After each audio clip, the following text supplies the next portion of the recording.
Arthur Hayes sat quietly in the back seat of his son's SUV, his weathered hands resting atop a small brown suitcase. The car rumbled along the damp road toward Meadow Pines, a nursing facility just outside the city. Raindrops streaked the windows, mirroring the silence inside. No one spoke. Not David, who kept his eyes glued to the road. Not Claire, who tapped rapidly on her phone.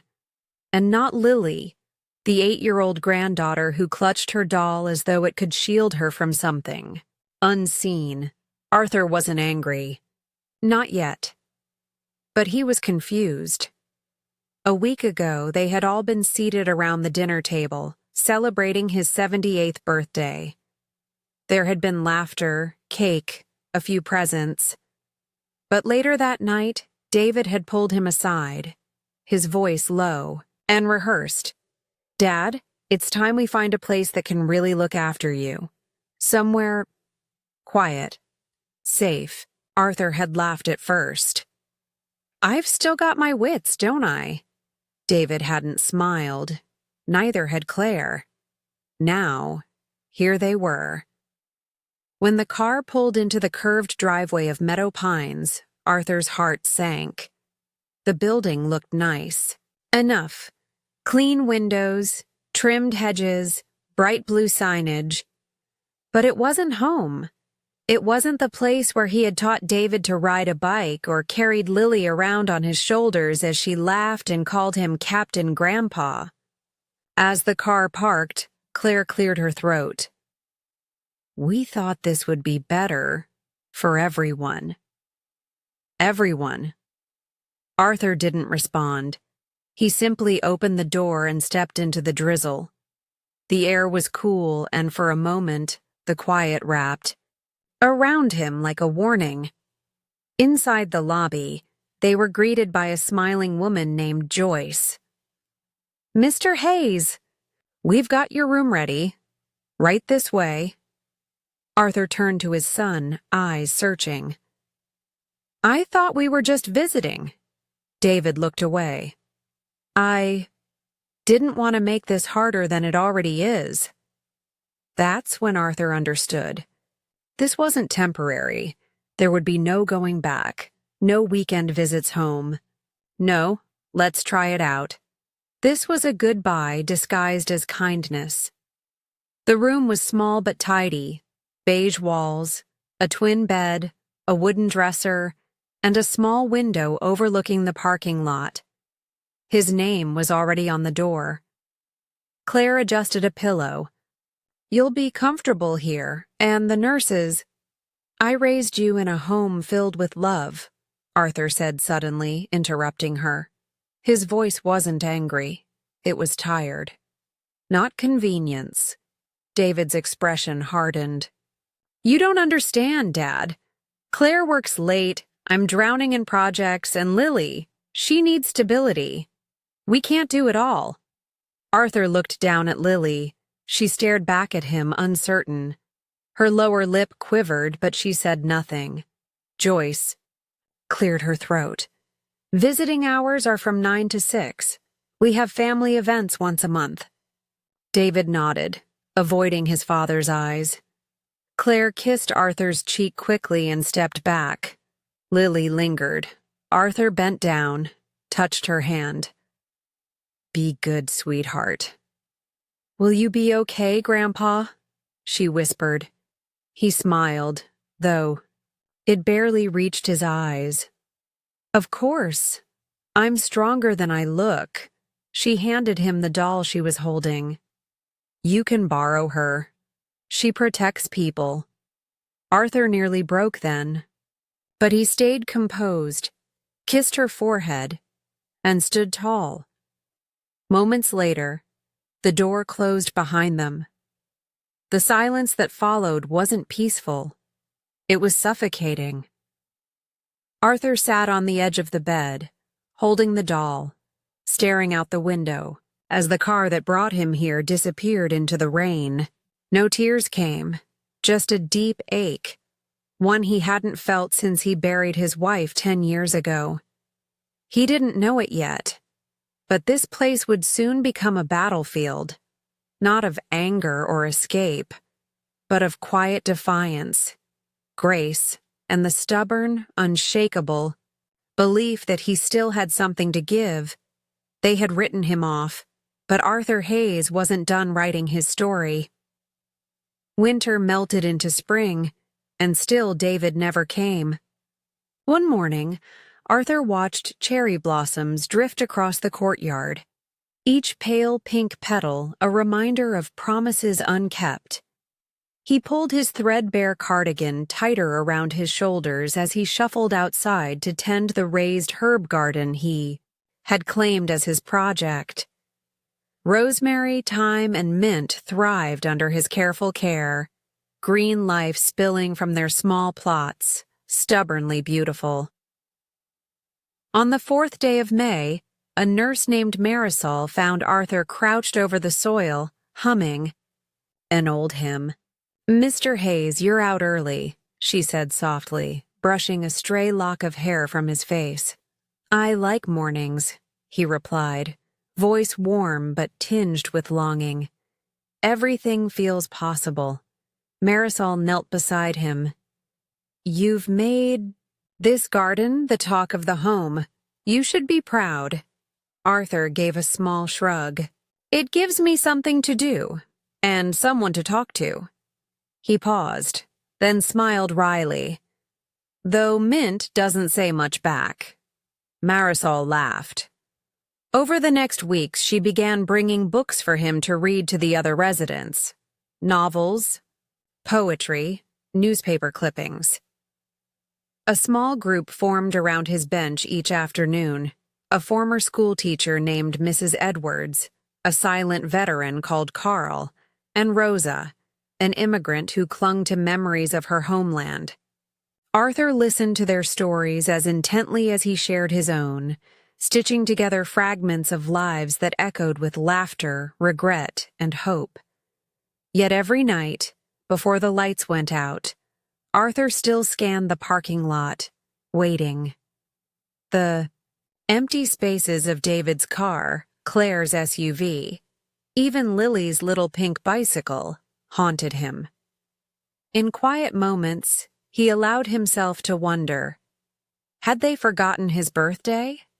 His favorite pie? His voice? One evening, a gust of wind rattled his window. A stray sheet of paper fluttered inside, landing at Arthur's feet. He picked it up, heart fluttering. It was a calendar reminder. "Visit Grandpa 2:04 p.m. scrawled in Lily's uneven handwriting. Dated 2 weeks ago. He tucked the note into his sweater pocket, a bittersweet token. They came once, but he had been in the courtyard, spreading mulch. By the time he returned, the visitor chair sat empty. No one had waited. No one had left a message. The next day, Arthur confronted Marisol. "Did anyone ask about me? At least tell me they came." Her eyes glistened. "They did, sir. But they were only here a moment. We told them you stepped out and they left. I'm so sorry." Arthur exhaled slowly, pain and relief tangled. He closed his eyes. "I wish I had been here to see her." Marisol placed a gentle hand on his shoulder. "You do matter. I promise." Days later, the facility's engine failed, literally. The power flickered, plunging rooms into darkness for an hour. Residents grumbled, but Arthur saw it as an opportunity. Grabbing a flashlight, he guided panicked neighbors down the stairs, his calm voice cutting through fear. When the lights blinked back on, Director Simmons praised Arthur's leadership. "You reminded us all what courage looks like." That night, Arthur found himself restless. He realized he'd grown roots here, yet the ache of abandonment never left him. He wondered how David felt, reading about his exploits in the local paper, how proud the community was of the man they deemed a hero, while his own son saw only an inconvenience. One afternoon, Arthur discovered a hidden alcove behind the library's tall shelves, a small window overlooking the rose garden where no one ever came. He cleared away dust and cobwebs, opening the shutter. Golden light spilled in. He set a small wooden bench there and began writing. Letters to David, to Claire, to Lily, detailing each day, each triumph, each heartbreak. But this time, he tucked them into the alcove, a secret archive of love and loss. Winter approached again, and with it, a surprising knock at his door. It wasn't David. It was Mrs. Edwards, eyes bright. "I heard you were looking for company. I brought cookies." As they huddled by the small heater, Arthur realized that family had many forms. Those who came thinking him a burden had forgotten him, but others had chosen to stay. Friends forged not by blood, but by kindness. And in that realization, Arthur grew stronger. He would continue to plant seeds, in gardens, in hearts, and in the pages hidden behind dusty bookshelves. Because even when promises wilted like fallen petals, new blossoms of hope would always rise in their place.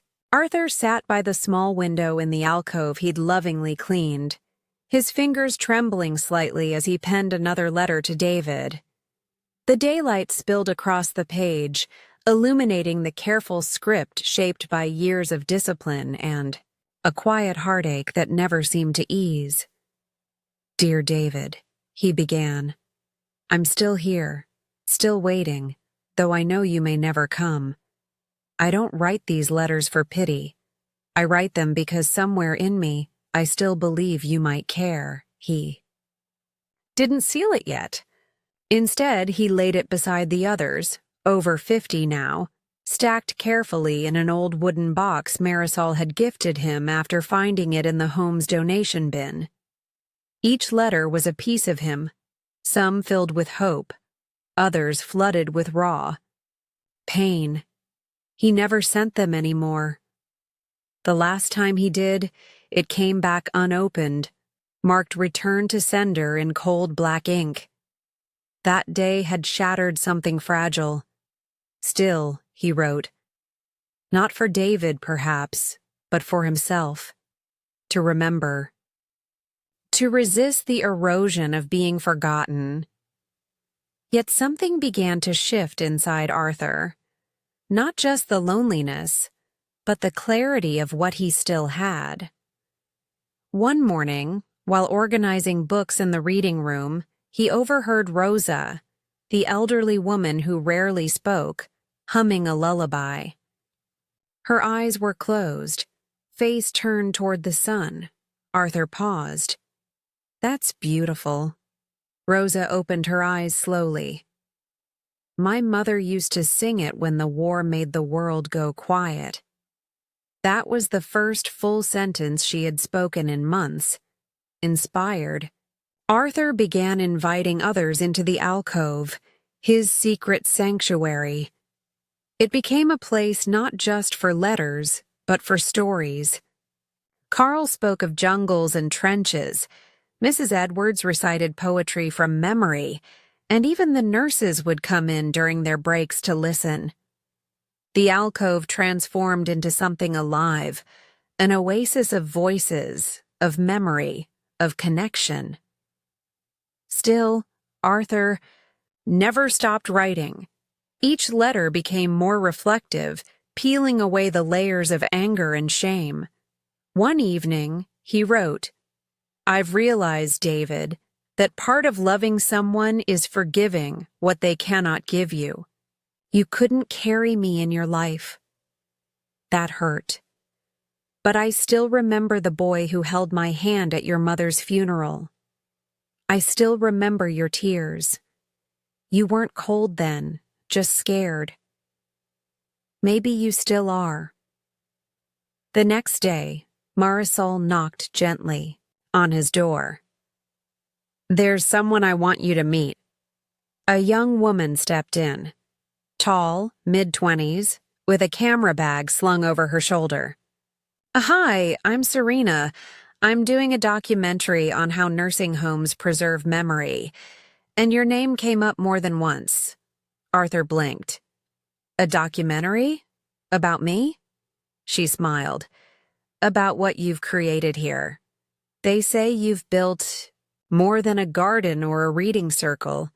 You've built a legacy." Arthur laughed softly, humbled. "I was just trying not to be forgotten." Serena set up a microphone that afternoon. "Tell me about your family," she asked gently. He hesitated, then spoke. He talked about his late wife, the fire in her laughter. About David, the boy with scraped knees and two big dreams. About Lily, the child who once believed her doll could protect him, and then he said, "I think they loved me once. I think deep down they still might. But love doesn't always arrive when you need it.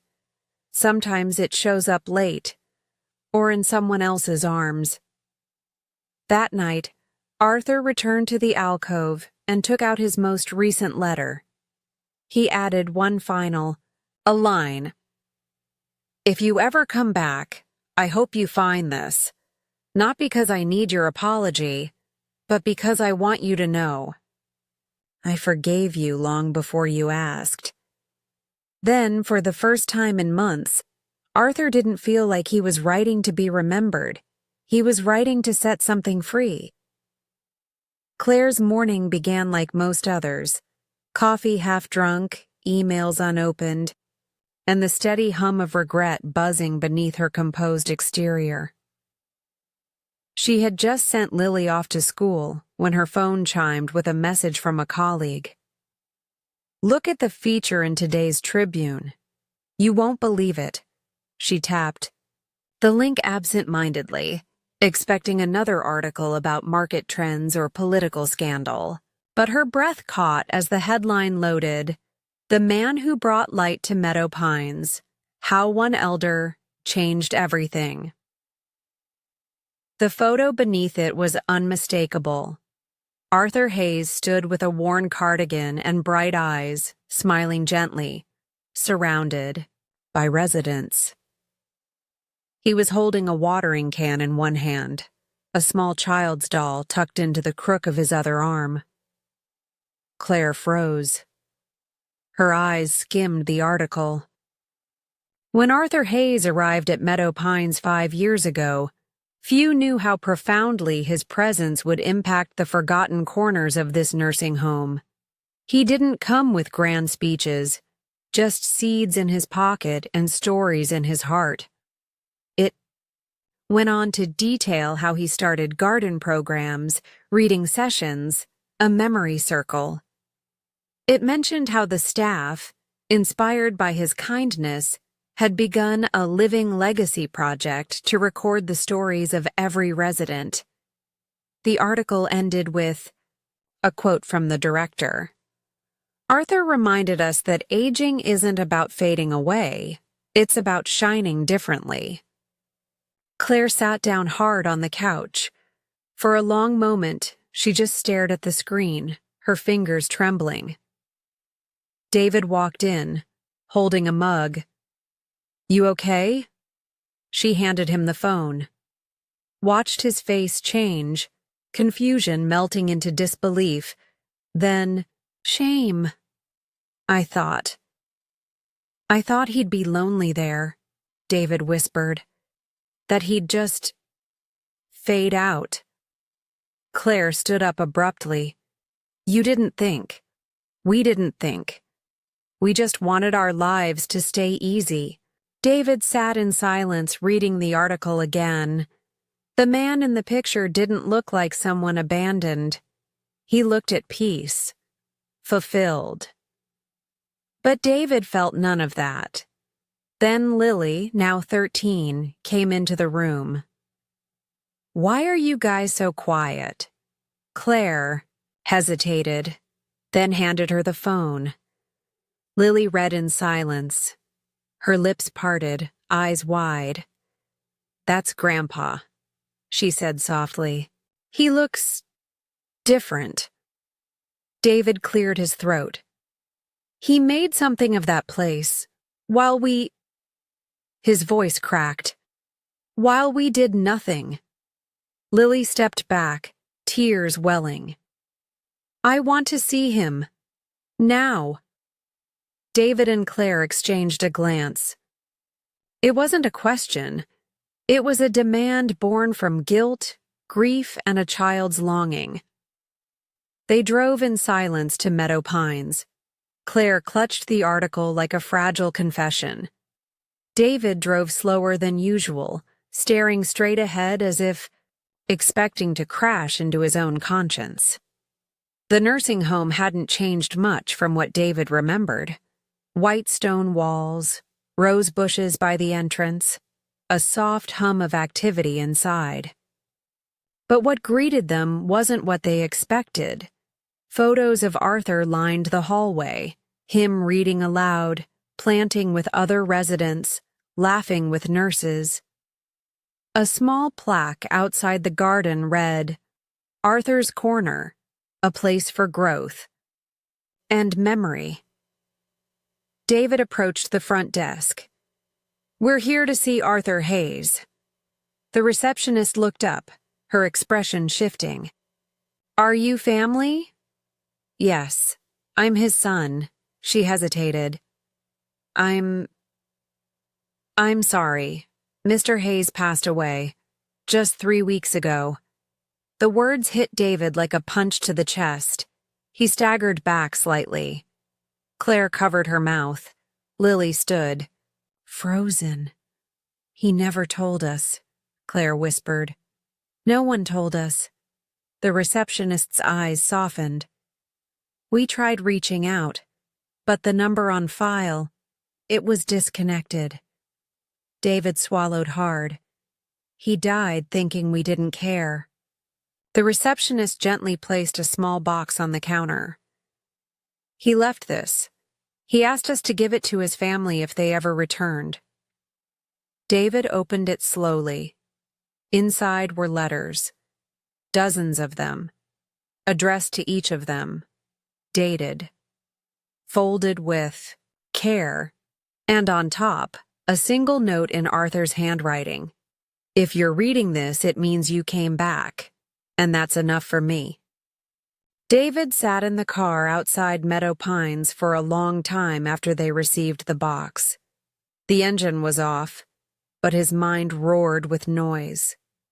Claire quietly held Lily's hand in the back seat, trying to make sense of the storm they'd walked into.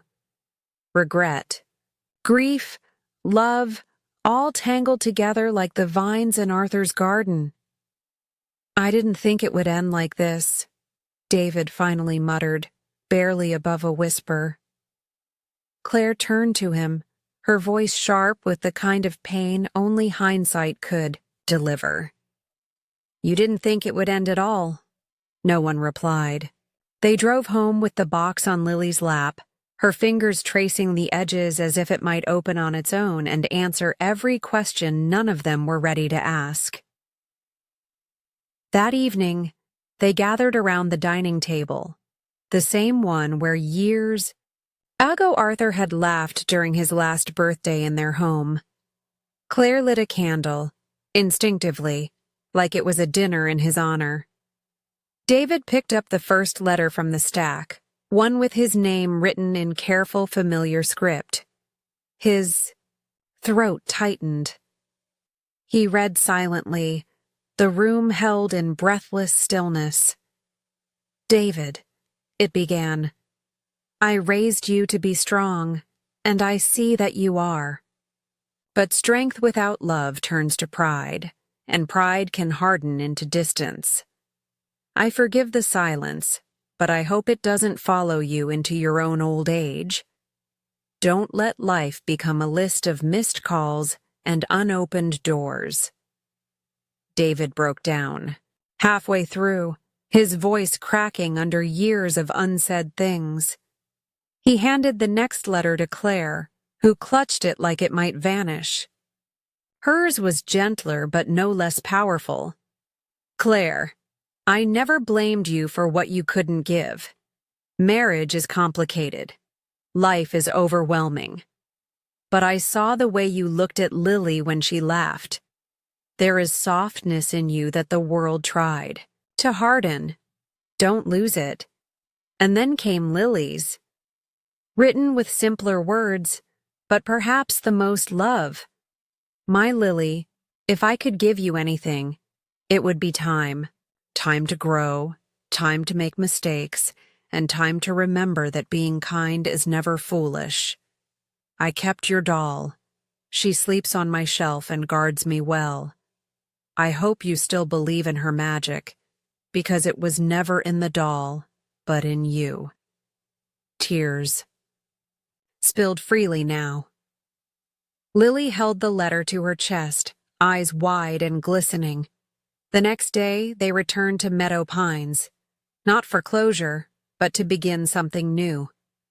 David asked to meet the director, Mr. Simmons.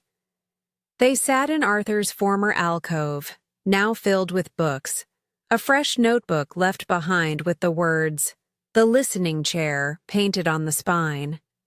"We'd like to do something," David said, voice steadier now. "For my father, for the others here too." Mr. Simmons smiled, surprised. "We've been hoping for that. Arthur spoke about you often. He believed you'd come back, not out of guilt, but because he trusted the part of you he raised." Claire suggested creating a program called Arthur's Echo, a writing project where family members and residents could exchange stories and letters, reconnecting before it was too late. The director agreed immediately. Lily, inspired by her grandfather's garden, started designing a mural with some of the other residents, a tree with roots that ran across the wall, and blank leaves where stories would be written. Each leaf, a voice once ignored, now finally heard. Later that evening, after everyone had left, David wandered into Arthur's old room. It had already been reassigned. A new resident was unpacking, assisted by a nurse. But one small detail remained. Arthur's old gardening gloves hanging on a hook by the window. The new resident hadn't removed them. David smiled, a single tear tracing his cheek. Maybe you don't need a gravestone to leave something behind. Sometimes it's in the way people remember the silence you filled. Months passed, and the walls of Meadow Pines no longer whispered of abandonment. They pulsed with life, laughter, reflection. The Arthur's Echo project had grown beyond anyone's expectations. What began as a modest tribute became a movement. Families who once visited out of obligation began to linger. Letters flowed between parents and children, grandchildren and elders. Stories were shared aloud in weekly circles, some joyful, some filled with regret, all human. A new warmth had crept into the hallways. And in the corner of the community room, a tree mural stretched farther than anyone had imagined, its branches now reaching toward the ceiling, its leaves covered in words that had once been silenced by time. At the center of it all was Arthur's name. His story had become the seed, but his legacy lived on in the voices it awakened. David returned every weekend, sometimes bringing new books to donate to the reading room, sometimes just sitting in the alcove where his father once wrote letters he never expected anyone to read. The first time he brought Lily back alone, they sat on the bench together as she added her own leaf to the mural. "He wasn't trying to make us feel bad," she said, her fingers tracing her writing. "He was just trying to help people feel seen." I get that now.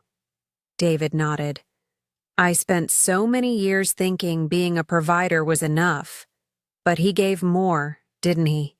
He gave his time. Lily turned to him. Maybe we can do that too. Claire, meanwhile, had taken a leave from her demanding job in finance and started volunteering with the nursing home's grief and reflection group. The change surprised even her.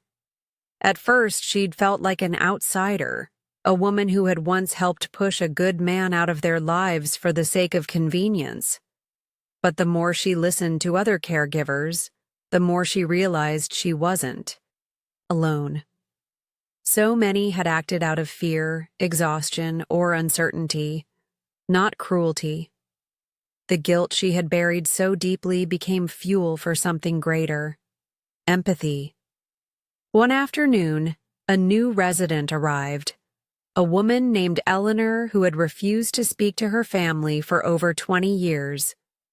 Claire sat beside her in the garden Arthur once tended and shared her own story. Slowly, Eleanor opened up. They began planting herbs together: lavender, basil, chives. "Why are you helping me?" Eleanor asked once, her hands trembling over the soil. Claire smiled gently. "Because someone once helped my family see what we'd nearly lost." One chilly autumn day, an unexpected envelope arrived at the facility. It bore no return address but contained a check for $50,000 and a handwritten note. "In honor of Arthur Hayes, use this to build something that makes people feel human again." No signature, no explanation, just a silent testament to the ripples Arthur had created. Ripples reaching places no one had anticipated. The home used the donation to build the Memory Conservatory, a glass-walled room with plants, music, journals, and quiet corners for families to reconnect. Inside, a small plaque read, "For those who stayed, for those who returned, and for those who waited." On the anniversary of Arthur's passing, Meadow Pines held a gathering beneath the mural tree. Families gathered, some meeting for the first time after years of silence. Stories were read aloud. Some cried, some laughed. And at the end, Lily stepped up, now 15, holding her grandfather's old gardening gloves. "My grandpa taught me that even when people leave, love can stay behind," she said softly. "He wasn't perfect. Neither are we. But he gave everything he could to help others feel less alone. And that's what makes a life matter." She hung the gloves on a nail above the mural. A hush fell. It wasn't sadness anymore. It was reverence. Arthur Hayes hadn't just lived in a room no one visited. He had planted himself in the hearts of strangers and grown something that would never die.